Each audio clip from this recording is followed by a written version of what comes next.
Evil is incoherent or incompatible with God's omni-attributes. Okay, let's start. So yung first na mag-represent is we have you will die. So the topic would be evil is incoherent and incompatible with omni attributes of God. So we're gonna give you 5 minutes, you will die. And yung ready ka na ba? Ready na ba? Okay na no? G? Yes naman. Okay, Ready so na we're gonna ako. give you 5 minutes. Your 5 minutes will start now. Go. Ayan, syempre tanghali na, sana nakakain na kayo. At etong pag-uusapan namin, sana maidagdag parang panghimaga sa inyo. At sana mabigyan namin kayo, no? Susubukan namin mabigyan kayo ng kapupulutan na paksa. Yung paksa kasi, sabi ng katunggali ko, incompatible daw, incoherent daw. Yung nag-i-exist na evil, yung naobserbahan nating evil dito sa realidad, kung ikukumpara mo at kung gusto mong patunayan at kung gusto mong isipin if God exists at yung God dito na tinutukoy yung merong omni attributes na ano-ano yon, all loving, isabihin mapagmahal sa lahat, all knowing, nakaalam ng lahat, higit sa lahat, at makapangyayari sa lahat, all powerful o yung omnipotent. Ngayon, bakit merong debate? Parehas kaming atheist eh. Tutol kami na may nag-i-exist na God. Hindi rin kami tutol na merong evil. Alam natin yun. Kaya nga namin pinupuna yung mga relihiyoso eh. Yung mga extreme na relihiyoso. Pinupuna namin yun eh. Kasi yung hatid nila, evil. Masama rin kasi yung hatid nila. Pero, yung pag-uusap na to, strictly lang. Dito lang tayo mag-uusap. Tunay ba? Gaya ng patutunayan mamaya sa inyo ng katunggali ko, tunay ba na ang existence ng evil hindi pwedeng mag-coexist sa omni attributes if God exists? So itong salita na if God exists, ina-assume lang namin parehas ngayon. Bagamat kami, nag-agree kami, hindi nag-i-exist. Para lang merong matuloy ang usapan. Kasi para sa kanya, hindi daw pwede yon. Ngayon, ito yung problema. Yung kung tawagin ay problem of evil. Ngayon, merong tatlong bahagi yan. Merong tatlong components yan. Yung original na version. Ano yon? Merong God na nag-i-exist.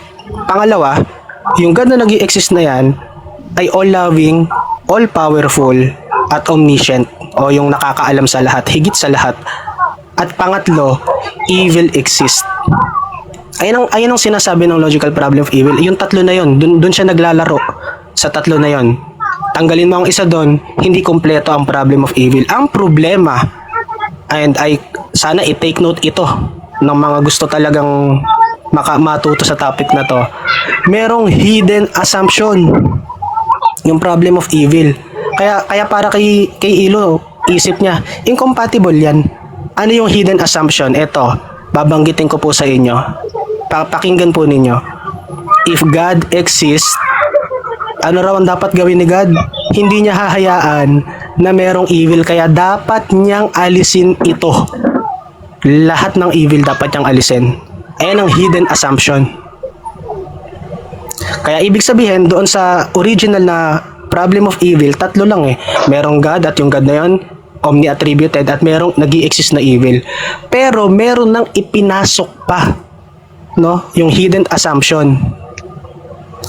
If God exists daw, dapat solusyonan niya lahat ng problema na to. Ngayon, tanongin natin, bakit ba merong problema seemingly? Kasi pinapagana natin, even ako, yung human moral intuition. Ulitin ko, hindi to word salad Ilo human moral intuition. Ano yun? Yung judgment ba natin kung ano yung tama o yung hustisya sa hindi hustisya. Ngayon, yung classic na ginamit mo na to dati, ginamit din ni Vox, gasgas na. Kawawa naman yung example na to. Masyado ng gasgas. Ano yung example nyo? Kung merong nalulunod na bata, bakit hindi siya sinagip? Mabuti ang pagsagip. Therefore, walang ginagawa yung God ninyo. Diba?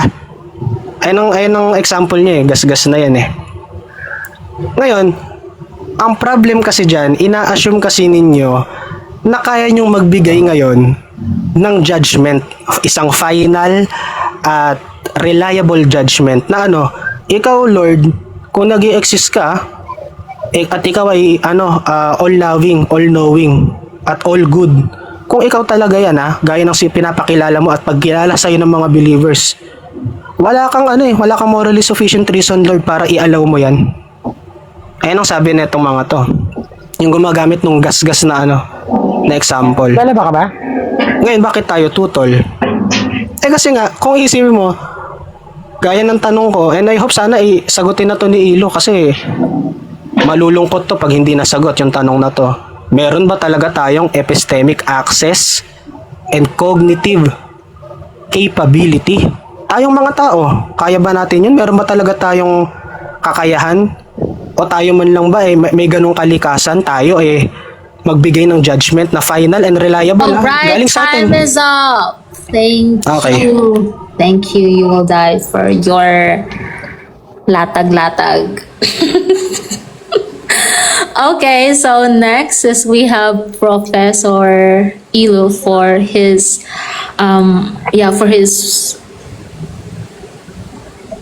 presentation. So evil is coherent and compatible with omni attributes of God. So we're gonna give you 5 minutes. So your 5 minutes will start now. Go. Ayun, so magandang tanghali sa mga audience natin, sa mga panatiko ni You Will Die, no? Diretso na tayo sa atake, no? Kung ang Diyos ay omniscient, meaning to say alam niya lahat, bawat uri ng pagdurusa, bawat batang namamatay sa sakit, bawat inosenteng dinudurog ng kawalang katarungan, bawat tahimik na paghihirap, kung ang Diyos ay omnipotent, kaya niyang pigilan ang lahat ng ito. At kung siya naman ay omnibenevolent, gugustuhin niya kasi meron siyang moral obligation at pipigilan niya ang mga pagdurusang ito. Ngunit, kapag tinignan natin yung reality natin, we see a lot of pain, we see a lot of suffering. And that's why nagkaroon ng problem of evil. Hindi nauna ang problem of evil bago magkaroon ng omni attributes ng God. Tandaan natin historically, nagkaroon ng omni attributes ng God and then lumabas yung problem of evil. Kasi ang inaatake ng problem of evil is yung omni characteristic ng God. Omniscient, all-knowing, omnibenevolent, all-good, all-powerful, omnipotent. Sabi nga ni Epicurus, kung nais ng Diyos na alisin ang kasamaan, ngunit hindi niya kaya, hindi siya makapangyarihan sa lahat. Tigilan mo. Kung kaya niya, ngunit ayaw niya, hindi siya ganap na mabuti. Kung hindi niya kaya at ayaw niya, hindi siya Diyos. Ngunit kung kaya niya at nais niya, bakit umiiral ang kasamaan? Yan nga yung problem of evil. Ang sabi ni You Will Die, hindi daw ako makakapag-provide. Wait lang.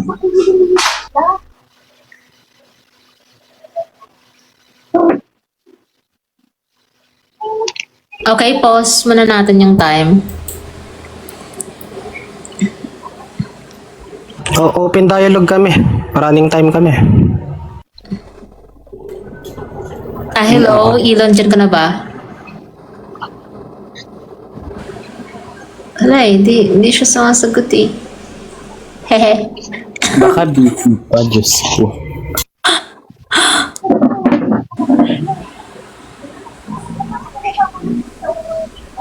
Nawala si Ilo. Honey. Why? Miss Moderator, maging clown ka muna namin para hindi bababa ang viewers. Sige, maging clown ka muna dyan. The fuck? Sige na. Ano na? Ka na, Lothar. Yung character mo, si Lolo ni Ay, hala, nagmura yung isang Kristiyano na si Godleva. Hala, hindi talaga tutunay na Kristiyano. Dapat talaga maging mindful dapat tayo sa ating mga sinasabi. Dahil nasa Biblia po, yung ating sinasabi ay paninindigan po natin yan at pagbabayaran. Ayan. So, hindi may talaga- may nag-chat dito, sabi niya. Anong sabi niya? Wait lang. Sabi ni Still, nag-chat GPT pa daw si Ilo. Okay, Hello, andyan ka na hello, ba, hello. Ilo? Yeah, I need to explain, and this is why I don't want yung ano yung ganitong uri. Sabi ko kasi dapat may time kasi talaga eh. Like kasi yun, may dumating na delivery. Oh my goodness, nawala tuloy ako sa train of thoughts. Pwede ba talagang bukas ba, pwede ba you will die, na bukas natin ituloy ito, formal debate, I promise you, kahit 2 hours pa yan or 3 hours pa yung formal debate natin. Kasi, naantala na, wala na ako sa train of thoughts. Ay, balik na lang yung oras. Yung pagiging professor mo ba, Ilo, hindi kayang ibalik sa train of thoughts? Bibigyan kita ng 2 minutes. Hindi, kasi nawala na ako sa momentum, may dumating na delivery eh. Ganun. Hindi kaya bro ibalik kahit within 2 minutes, mag-aantay ako. Professor ka naman. Diba? Parang professor eh. Hindi, kasi yung momentum kasi. Si Prof. Manning ang matanda na, professor pa rin eh. Diba? Kahit nauutal, tuloy-tuloy naman, diba? Yung thought niya. Ganito na lang, i-reset na lang natin yung time. Would that be okay? You will die. Tapos Okay sa akin yun. Sige, gusto mo mag-present ulit, Ilo? Sige, mag-resume tayo. I-gather mo muna yung thoughts mo. Hindi, wag na. Bibigyan kita. Wag na. Sige lang. Itutuloy ko na. Actually, Sige, thank you ha. meron kang 2 minutes and 52 seconds kasi naka-pause naman ako nung time na nawala ka. Resume na lang natin. G? Sige. Go ahead. Okay. So, start na yung time mo. Go. So, yeah. Anyway, nasa na ba ako kanina putol? Yun nga, yung Epicurean paradox, 'di ba? If God is all knowing, if God is all good, if God is all powerful, bakit inaalaw niya yung evil? 'Di ba? It doesn't make sense kasi evil is a direct contradictory of the nature and the attributes of God. Sabi ni You Will Die, dun sa kanyang content, kung meron ba daw tayong final epistemic access para masabi na walang morally sufficient reason si God para i-allow yung evil. Ang problema dyan sa stand na yan, nagiging unfalsifiable na. Sorry. Kasi, gaano man katindi yung amount ng suffering, whether it's extreme, whether it's little, laging merong morally sufficient reason si God kuno. Diba? Gaano man, anumang atrocities ang makita mo sa mundo, anumang trahedya, o anumang kaganapan, anumang diseases, pasakit, laging merong claim na, what if merong morally sufficient reason si God for allowing this? It's like saying na ganito, no? Ang claim ko, merong all good, all loving, all powerful na mayor ng Laguna, right?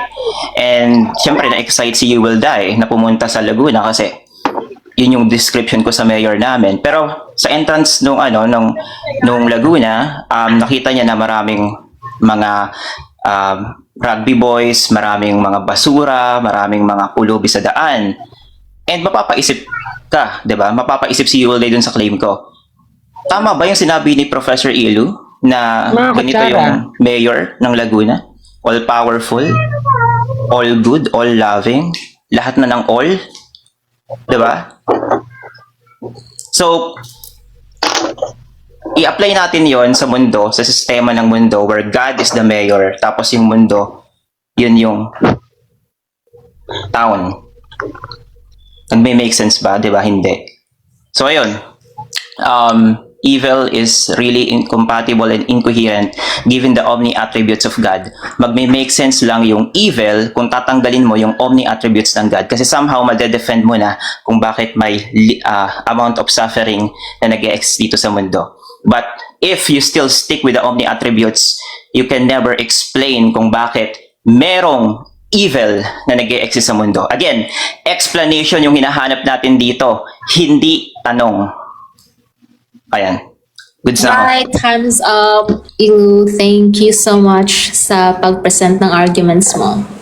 Okay, everyone. Magko-conversation na kami, moderator, tama? Yung magtatanong ako sa kanya, tapos pagkatapos kong magtanong sa kanya nung set ng time ko, siya naman magtatanong sa akin. Ito na po ba yun? Yes, absolutely. So, sino yung magtatanong first? Ikaw? Ako, marami akong Ilo, gustong itanong moderator eh. Pwede ba yan ako? Okay, Ilo, magtatanong na ako bro ha. Rinig ako. Nag-gather mo Pero yung thoughts mo ba? linawin muna natin kasi yung rules natin sa cross-examination. Ano yung rules ng tanungan dito sa open dialogue bago tayo magsimula? Anong rules? Nalinaw na Yung ba? lahat ng ayaw mo bro, ipag-iano natin. Katulad ng yes or no na wala naman dun sa pamimilian yung sagot. Sabi mo, pass yun. Ginarant ko yun. Ganon, answer direct questions. Sagutin din ng diretso. Yung ganon. O, baka maganda. Wala, winim. Gawin na lang So, natin cross-examination siya. Nagkukwentuhan lang naman tayo eh. So, cross-examination na siya. Kasi tanungan, akala ko ba open dialogue? So, cross-examination na nga siya. Kasi Eto, may magtatanong open ako. dialogue pa, tapos may cross-examination pa. So, i-cross-examination na lang natin. Sige, na? no problem. Tanggalin Game. natin yung open Ganito na dialogue. lang, Yun din naman guys. yun eh. Mas sige, maganda ba? game. Wait lang, yung nasa comment section, mas maganda ba na bigyan natin ng 10 minutes each? Kasi parang maikli lang yung 5 minutes sa pagka-question. Better ba yon sa inyo? Okay lang ba kayong dalawa doon? Sa akin, 5 or 10, okay lang sa akin. Mabilis lang naman ako magtanong. Pero syempre, siguro, i-consider nyo yung pagsagot ni Prof. Ilo para hindi naman masayang yung minuto ko. Ganun din siya. Hindi masayang Kasi yung doon minuto natin, niya. doon natin makikita, masisilip kung sino yung mas magaling ba. Di ba? So, 10 minutes ha, 10 minutes natin, lagyan natin. Okay ka lang doon, Ilo? Okay ka lang? Or... Sige lang. Open cam ba to? Okay, unang tanong ko kay Ilo. Ito yung unang Wait tanong ko sa'yo, bro. lang, di pa ako Ginamit mo yung... nagsistart. Ay, di pa ba? Oh, sige, bigyan kita ng 10 minutes. You will die. So, yung 10 minutes mo mag-start na. Okay, go. Okay, thank you very much. At Ilo, congratulations at natuloy itong usapan natin. Bagaman may date ka. Ang tanong ko sa'yo bro, ginamit mo yung mayor analogy, Mayor of Laguna. Tanong, yung mayor ba doon omni-attributed? Yes or no? Yes, dun sa analogy na binigay ko sa'yo, if nakinig ka ng mabuti, sinabi ko na yung mayor ay omni-attributed, all-knowing, all-good, or all-powerful, etc. Okay, so ang sinasabi mo yung mayor doon ay God at hindi tao. Tama? Dun sa analogy ko, sinasabi ko na yung mayor dun ay mayor na may omni-attributes. So ano nga siya? Diyos ba siya o tao siya? Tao siya na may omni-attributes. So, okay. So sa analogy mo, merong tao na omni-attributed. Tama? Oo, kasi analogy nga yun, hypothetical analogy. So since hindi mo alam kung anong ibig sabihin ng hypothetical analogy, nililiteral mo. Thank you.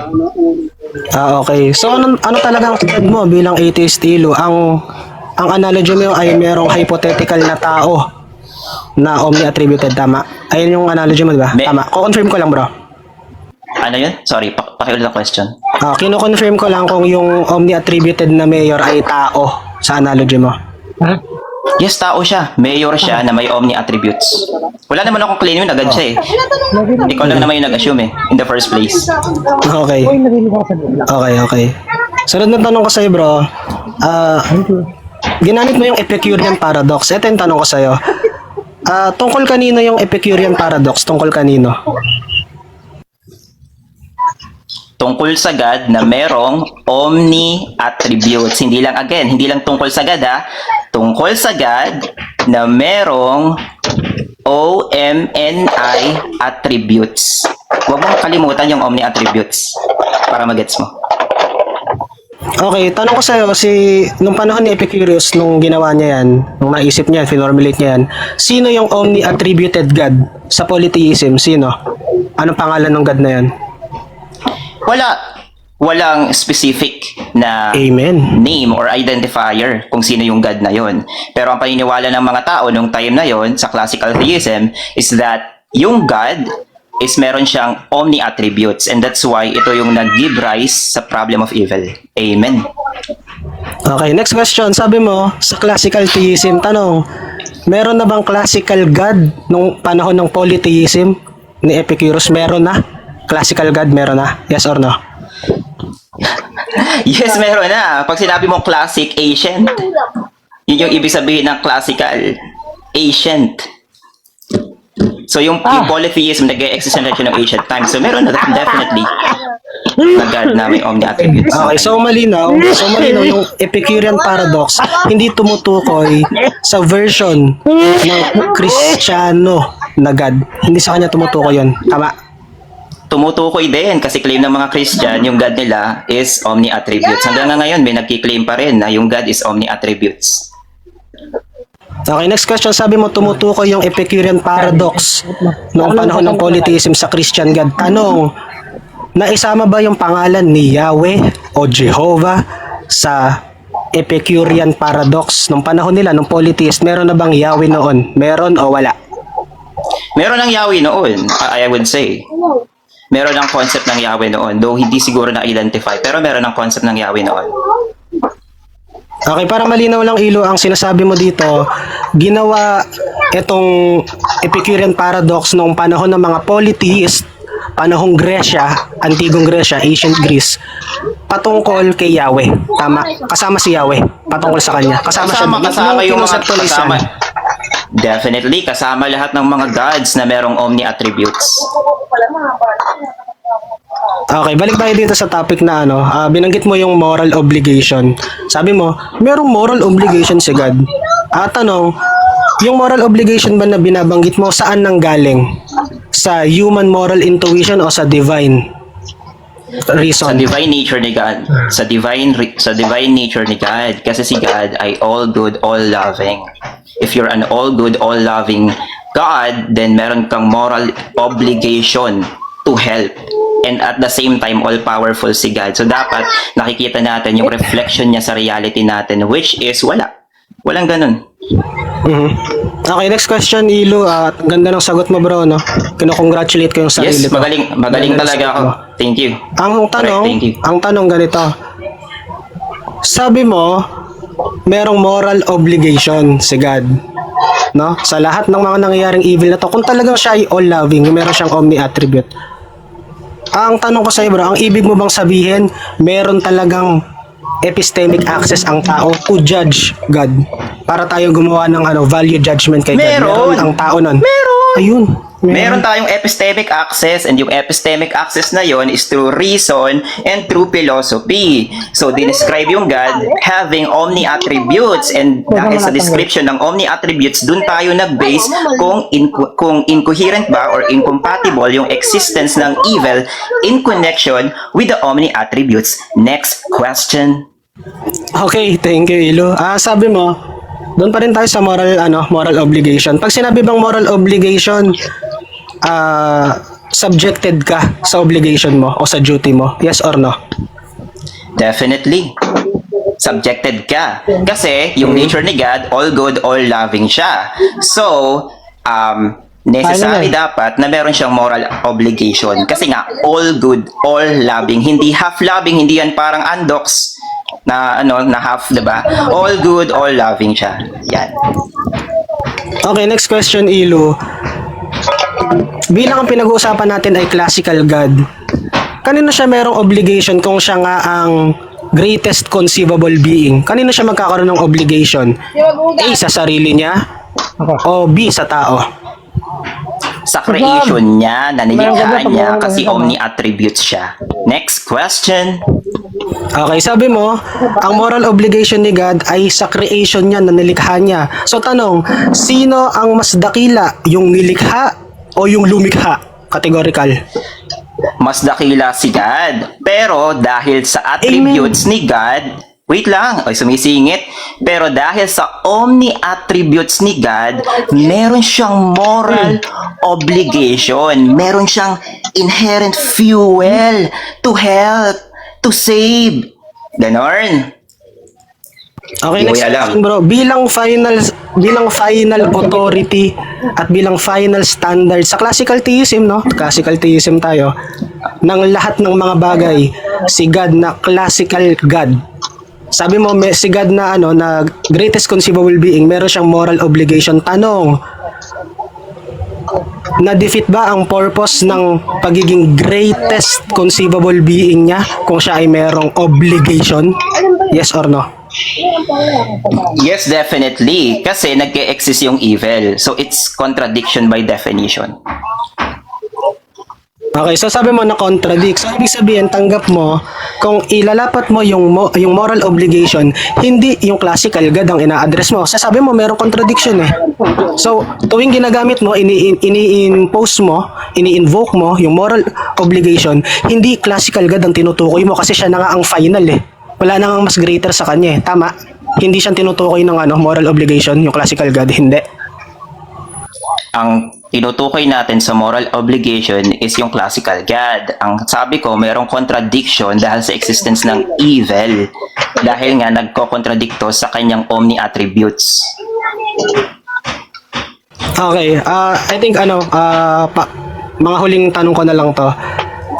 Sabi mo kanina, magbabacktrack ako, ang moral obligation ibig sabihin meron kang duty. At pag meron kang duty o obligation, meron pang mas mataas sa'yo. Ngayon sabi mo naman, ang classical God, tanggap mo siya yung greatest conceivable being. Ano ba talaga yung tamang sagot mo? Yung greatest conceivable being na meron pang obligation? Na hindi sa sarili niya? Sabi mo kasi sa creation eh. O yung ginamit mo yung moral obligation pero hindi yung tumutukoy na pang-atake sa classical God. I'm so sorry. Sobrang confused ng tanong mo. Kung if you can Confusing yung tanong. Sige, sisimplihan ko bro. Thank you. Thank you. Ito yung tanong, sabi mo kasi you don't have to you don't have to simplify it. You just need to clarify. Hindi, sagutin mo bro, hindi pala kailangan i-simplify, sagutin mo. Hindi, clarify mo nga kasi confused nga yung wording mo ng sentence. Go ahead. Wording ng sentence. Mas confusing yun, wording ng sentence. Anyway, Sige. Pause ko muna yung time. Back-clarify ng question and then tuloy tayo sa ayan, salamat sa moderator natin. Meron pala tayo nun. Okay. Ang tanong, Ilo, sabi mo kasi, merong moral obligation si God. Ayan, topic natin na God, classical God. Ngayon, tinatanong kita. Sabi mo, in-affirm mo to kanina, backtracking tayo. Sabi mo, ang moral obligation, ibig sabihin ng obligation, meron pang mas nakatataas sa'yo. Meron pang sumasakop sa'yo. Obligado ka nga, meron kang duty. At ang sabi mo naman, yung classical God, greatest conceivable being. Ang tanong ko, paanong mangyayari na yung greatest conceivable being, merong obligation, greatest na nga siya? Ang tanong ko. Ay, ikaw yun. Okay, thank you. Well, ikaw yung confused kasi ikaw yung nag-define na para magkaroon ng moral obligation, kailangan may nakakataas sa'yo. Ang sabi ko, ang dahilan kung bakit may moral obligation si God is because of the nature of God, which is omni, all loving, all powerful, all good. That's it, di ba? Yun yung fuel, yun yung drive para magkaroon ng moral obligation si God. Hindi kailangan ni God ng mas mataas sa kanya. Ikaw yung nag-insert. Okay, last question. Pahabol ako. Last question. Nakahabol ako. Time na. Wala na daw. Time na bro. Bawi ka na lang next Ikaw time. na magtatanong bro. Ako na magtatanong. Okay lang. Kalmahan niyo muna. Kalmahan yung mga mga edits. Inom ko muna ng tubig bro. Okay, so thank you will die sa Okay lang, bro. Okay lang. examination. May nag-chat dito, sabi niya, tataba ng utak nila, mga walang utak mag-ingay. Ay, copy ka naman, Herdy. Anyway, so next na mag-cross-examine, we have Ilo. We're gonna give you 10 minutes. So, seize mo na yung time na to. Ready ka na ba? Start na natin. Ready? Ready na, ready. Ever ready. Alright, so 10 minutes start now. Unang tanong, rinig na ba ako? You will die? Yes! May sagot ako ha. Wag mo sasabing wala akong sagot. Ang haba ng sagot ko. Next question. Haba ng sagot mo? Very good. Sabi nga ni Prof. Manny. Okay. Do you believe God is all-knowing, all-powerful, and all-good? Yes or no? Paborito mo to? Yes or no?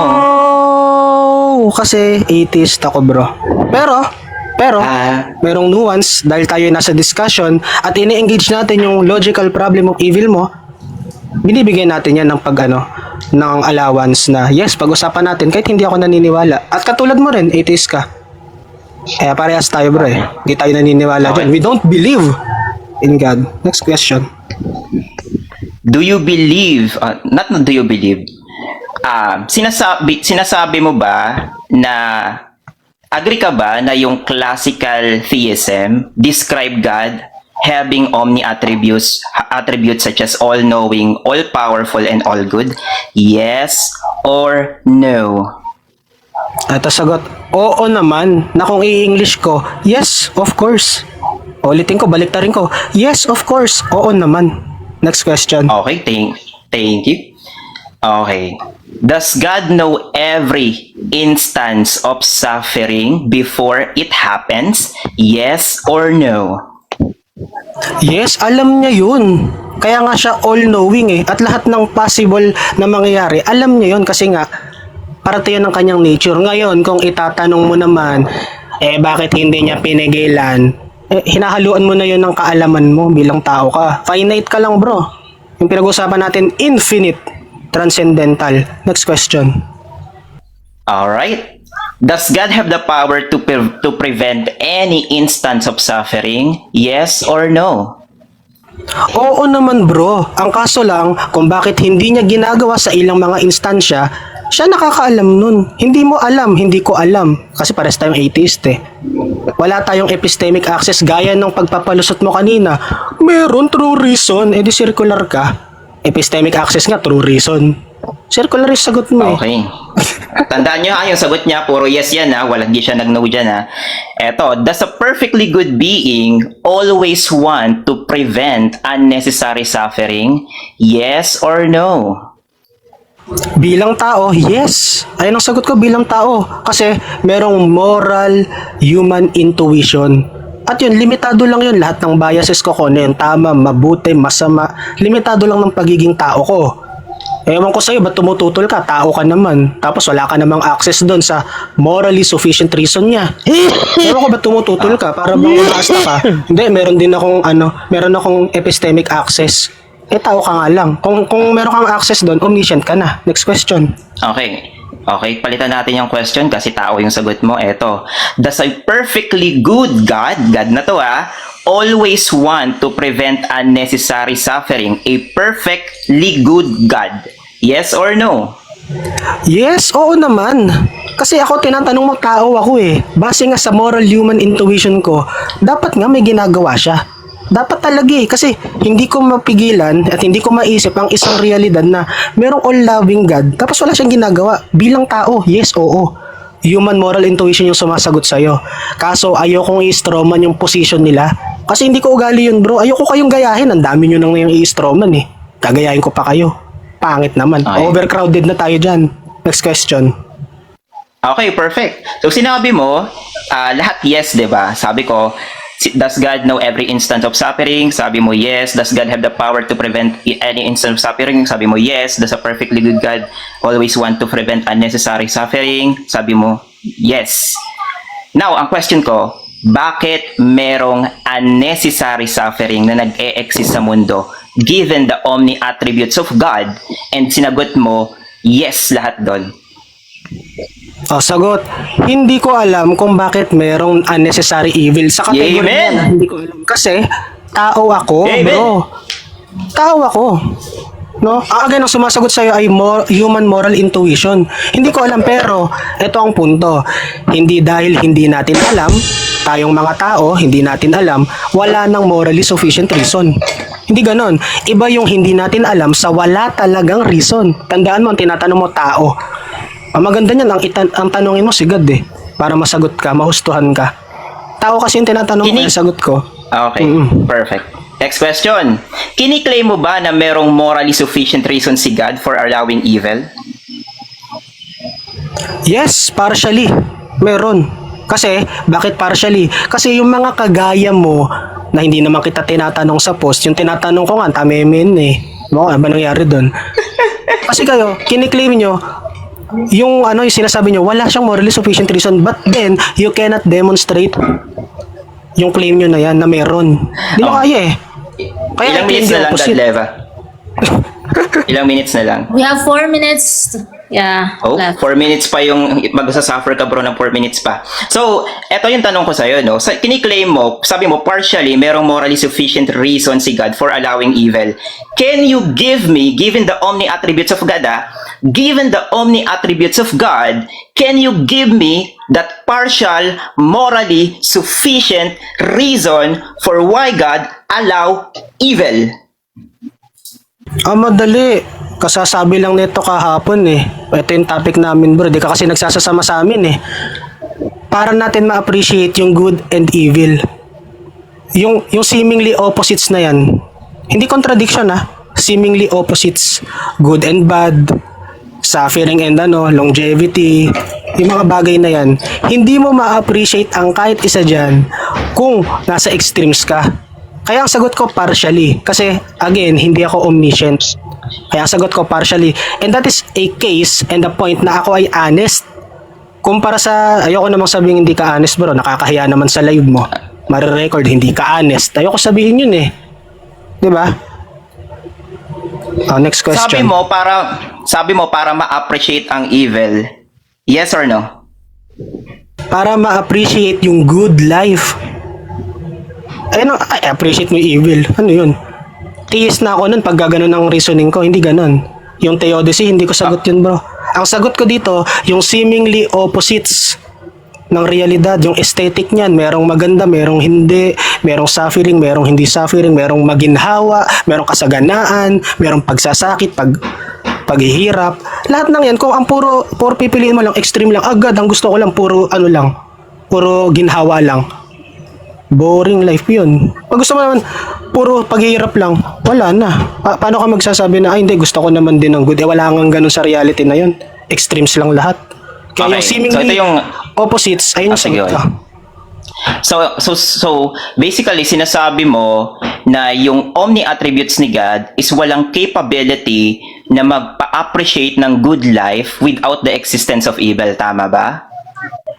Mali ka. Kasi, ba't ko naman ako magde-decide kung Mali daw. Amen. attributes Sige, ni God? go ahead. Go ahead. Ba't ko naman sasabihin yun? Unang-una, hindi nga ako final arbiter dito ng greatest conceivable being na God. Hindi nga ako kagaya nyo na, masakit kasi yung salita, dishonest. Hanggat maaari bro, nandun ako sa hindi ako tumatawid sa tinawid nyo. Pangit kasi yung ginawa nyo, nag-over the backod kayo, di kayo dumaan sa pinto. Di nyo ini-steal man yung argument. Gusto nyo over the backod. Mga galawang tulisan ba? Ayoko nang ganun. Ang sinasagot ko dito, honest position. Na ako transparent ako. Wala akong access na ganun bro. Finite ako, hindi ako omniscient. Next question. Okay. So, ano ba talaga? Kasi sabi mo, ang morally sufficient reason para sa'yo is to appreciate good life. Ang tanong ko naman sa'yo, wala bang capability si God na create or mag-create, magpa-appreciate ng good life without the existence of evil? Anong sagot mo doon? Ang sagot ko nga, Meron or wala? Ano yung tanong mo na meron? Paulit ako. Meron or wala ba si God having omni attributes na capability na magpa-appreciate ng good life without the existence of evil? Sagot, wala ako sa posisyon para magbigay ng value judgment kay God. Again, ayun nga yung problema. Wala akong epistemic access. Ikaw din, tao ka bro. Hindi porkit professor ka dito sa TikTok, hindi ka na tao. Tao ka pa rin, finite ka pa rin. Masasaktan ka pa rin. Kagaya kanina, ang sakit-sakit ng mga sagot mo. 'Di ba? Masasaktan ka pa rin bro. Ibig ko sabihin dito, Adam na. pinagbibigyan kita kanina bro. Tao tayo eh. Sige. Wala tayo sa position to evaluate the greatest conceivable being. Wala tayo sa position nun. Maging honest lang tayo. Alright, Okay, thank so- you. Sige, thank you. And that ends our cross-examination. So for the conclusion, bigyan natin ng siguro mga 7 minutes. Okay na ba yun? So start tayo kay Ilo for his conclusion and then final rebut. If combine mo na lang siya. So bigyan ka namin ng 7 minutes. Ready ka na ba? Ready na. Okay. Ayan. sige. So, thank you sa mga viewers natin and naipakita naman natin sa cross-examination kung paano ako sumagot, kung paano magtanong ang isang tunay na professor versus sa isang pilosoput. Diba? Nakikita natin, pinakita ko and explain ko sa opening statement ko na hindi talaga compatible, coherent, yung existence ng evil sa omni-attributes ng God kasi direct contradictory sila. Kung hindi sila direct contradictory, then God can be good and evil at the same time. Pero bakit God cannot be good and evil at the same time? Kasi yung evil and good are two opposing forces. They are contradictory metaphysically, logically, by nature. Kaya hindi mo sila mapapagsama. God is all-powerful. God is all-knowing.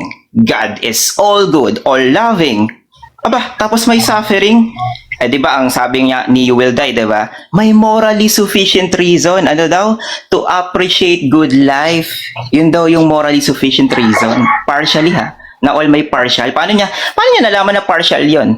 Wala nga siyang final access. Di ba para masabi mo na full or half, dapat meron kang meron kang extreme knowledge para masabi mo na 100%. Dapat meron kang alam mo yung 100% para masabi mo na 75%. So, contradicting, di ba? Sinasabi ni You Will Die on one hand na wala siyang final epistemic access. Pero at the same time, kiniklaim niya na partial yung knowledge niya. Paano nangyari yun? Paano mo na-claim na partial yung knowledge mo? Kung hindi mo alam yung standard. It's like saying, alam ko na 25% to, pero hindi mo alam yung 100%. Di ba? Purong kabobohan. Ayan. Sorry ad hom lang. But anyway, just to kung nakita niyo naman sa cross examination, no, the way I answer the question and the way I ask the question, napaka-relevant. Right? Kaya ako hari ng cross examination dito, kahit si Tommy nag-a-agree sa akin. Tommy, shoutout sa iyo. Yun. So, again, hindi pwedeng maging compatible, coherent yung existence ng evil sa omni-attributes ng God. If God is all-knowing, alam niya lahat ng evil na pwedeng mangyari before the creation. If God is all-powerful, He has the ability to stop it. If God is all-loving and all-good, He has the will, moral obligation to stop it. Pero ano nakikita natin sa reality natin? Puno ng suffering, puno ng cruelty, evilness. Diba? So, magme-make sense lang yan kung tatanggalin natin yung omni-attributes ng God. Pwede nating bigyan ng morally sufficient kasi hindi naman morally sufficient reason kasi hindi naman omni-attributes si God, diba? Pero yun nga yung point, yun yung contention namin. Sinasabi ni You Will Die, possible ang evil given the omni-attributes of God. And ipinakita ko sa cross-examination at sa opening statement na nope, hindi siya possible.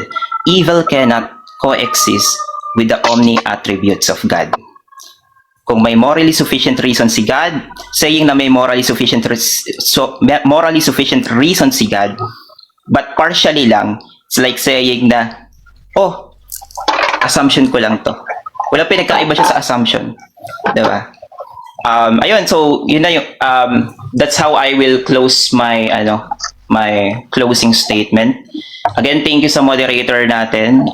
Thank you din sa kay You Will Die, kay best friend. Talagang umakyat dito at talagang desidido na isa ko si Professor Ilu. Kaso si Professor Ilu ay talagang lumaban kaya hindi din na talaga nasa ako. Thank you. Okay, so wini-wave mo na yung time mo. Not 2 minutes left, diba? Okay. Thank you. Wini-wave ko na yung time ko kasi satisfied na ako sa outcome. Alright, thank you so much, Ilu, for your conclusion. Okay. So, dako naman tayo kay Id for his conclusion. Gonna give you 7 minutes. Ready ka na ba? Okay, thank you very much, moderator. Okay, And go, syempre, thank you rin sa lahat ng mga nakinig. Bagaman yung iba, baka bago lang sa kanila yung topic na to. And syempre, thank you rin kay Ilo na ang dami niyang ginawa, no? Bukas na lang daw, formal debate na lang daw, bukas, sked na lang, nawala siya sa train of thoughts. Ang ganda, no? Parang hindi halata, no? Pero congratulations kasi ginawa mo pa rin yung part mo sumagot, no? At anong natutunan natin bilang conclusion? Ang topic namin sobrang simple. Gustong patunogin ni Ilo, yung evil daw, kung nag-exist ang evil incompatible, incoherent daw yan. Ibig sabihin, meron daw contradiction yan. Hindi pwede yan na ilalapat mo sa isang classical God. Ano daw yung classical God? Yung merong omni attributes na all loving, all knowing, all good. Ngayon ang problema ganito. No, kagaya ng sinabi ko, mag-work lang yung ina-affirm mo na proposition at lahat ng mga binigay mo sa nilatag mo kung meron ka ngang epistemic access. Ang problema wala. Ngayon, sagutin natin ng mabilis lang para hindi niya maloko yung mga inuuto niya kasi nanguuto na to sa marami. Ang sabi niya, paano mo nalaman na meron kang partial access? Tawa ko bro Merong God's revelation, dapat mo yun. Ang God, nag-reveal siya. Hindi ko sinasabing nag-reveal sa akin. No? For the sake of the argument, atheist ako bro At ayun ang sagot nila. Hindi strawman na sagot yun. Sagot yan ng mga theologian, ng mga apolohetiko nila. Bagay siguro na hindi mo pa alam at I think baka hindi mo nga alam kasi iniisip mo, paano si Will Day merong partial access? Sabi niya walang access, epistemic access. Kaya nga partial At yung partial ilo, hindi yung 25% Pag sabi partial, hindi full. Hindi ibig sabihin ng partial, 25%. Naloko na. Ngayon, balikan natin itong sabi niya. Kaya daw merong contradiction kasi meron daw moral obligation si God sa kanyang mga creation. Kung hindi ka ba naman tanggalin mo na yan bro, yung professor mo na yan, pangit, hindi bagay Yung mabuhay ka ng matapat bro. Tingnan mo yung kalokohan mo. Sabi mo, si God, na greatest conceivable being, pinaka. Ang gusto mo mangyari meron siyang moral obligation sa mga tao. Ibig sabihin, meron pang sumasakop sa kanya. Meron pa siyang duty sa kung kanino. Greatest na nga Huwag mong i-strawman yung classical God. Kaya kung gusto mong gamitin yung argument ng moral obligation, dapat, alam mo, hindi classical God ang tinutukoy nun. Kasi ang classical God? Greatest conceivable being na merong great making properties. Hindi yan word salad ilo. Gusto mo professor, pag ako dumadaldal, hindi mo naintindihan. Kaya akala mo word salad. Ulitin ko. Yung moral obligation, presupposes higher authority and duty doon sa subject.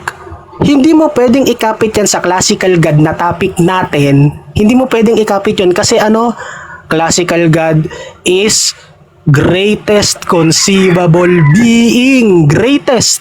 Superlative degree yun, professor. Superlative degree. Kaya yung sinasabi mo meron siyang obligation at hindi niya nagagawa, merong contradiction. Malaking kalokohan yun bro. Sapat na siguro yung iilang mga batang nauuto mo bro. Huwag mo naman kaming kumbinsihin sa mali. Di ba bro? And again, hindi po kami nagtatalo dito dahil may lamat ang mga atheists nagtatalo-talo. Hindi po. Normal yan kasi, di ba Prof. Ilo? Ito alam to ni Ilo Yan talaga ang diwa ng critical thinking. Hindi kami sinasakop ng mga dogma. Kaya nga, dapat nga matuwa pa kayo kasi nag-uusap kami ng ganito Yung mga tis, hindi nila kayang pag-usapan to ng matapat tapos mag-iiyakan lang sila. Kami kaya namin pag-usapan to ng matapat Diba? At nakita natin sino yung matapat. Kasi mag-work lang yung argument mo, Ilo, kung ikaw ay omniscient. Kaso hindi bro, professor ka lang, peke pa, hindi ka nga graduate. Peke pa, hindi ka nga omniscient Paano gagana yung argument mo? Di ba? Ulit. Kaya walang contradiction kasi ina-assume mo merong moral obligation yung classical God. Ang problema, yung classical God, greatest nga. Bakit mo aatangan ng obligation yung greatest? Wala siyang hindi siya sakop, hindi siya subjected sa kahit anong authority dahil siya nga yung final authority. Ano ba yun? Hindi word salad yan bro. Tinataglish ko na. Lahat na ng gusto mo, purong pananagalog. Hindi kailanman maaaring ilapat ang konsepto ng isang pinakadakila sa lahat. Tapos bibigyan mo ng Ano ang bibigay mo? Obligasyon? Ha? Boss na nga, bigyan mo ng obligasyon na, hindi nga lang boss, basta eh. God nga, God. Greatest conceivable being. Tapos gusto mo merong obligation, di hindi na siya yung final authority. And again, para malinaw lang sa closing na to, hindi ako naniniwala sa God na yan ay totoo. Bilang konsepto, yes, na pag-uusapan namin siya. And I think ganun din si Ilo. At itong ganitong pag-uusap, nagpapatunay lang na sa atheism, meron talagang kalayaan mag-usap. Hindi kami sukol sa dogma, hindi kami sukol o takot pag-usapan yung mga issue. At ito naman, pag-uusap to para hindi namin ma-strawman yung kabila. No, kasi merong mga ibang atheists na strawman. And I think, kilala nyo kung sino yun, no? Yun lang naman, dapat nga matuwa pa kayo. Kasi itong ganitong mga usapan, ingat na ingat yung mga tisa ganito. Di ba, Prof. Ilo? Kasi may dogma sila, bro eh. Hindi nila kayang salingin yung dogma nila. Oh, ayun ang kagandahan sa atheism. Kaya kayo, kung kayo kampi kayo kay Professor Ilo, huwag kayong papunta sa pagiging dogmatic. Punta tayo sa malaya na atheism, di ba? Ayun naman kami. Yan sila, Box. Ayun kami, atheist kami dito. Kaya, ayan, sana malinaw sa inyo. Kaya palpa ka sa topic na to, bro. Hindi mo pwedeng atangan yung greatest conceivable being ng moral obligation para mag-work na merong evil, wala kang ginagawa, Lord, obligation mo yan. Wala kang access dun. Okay, thank you.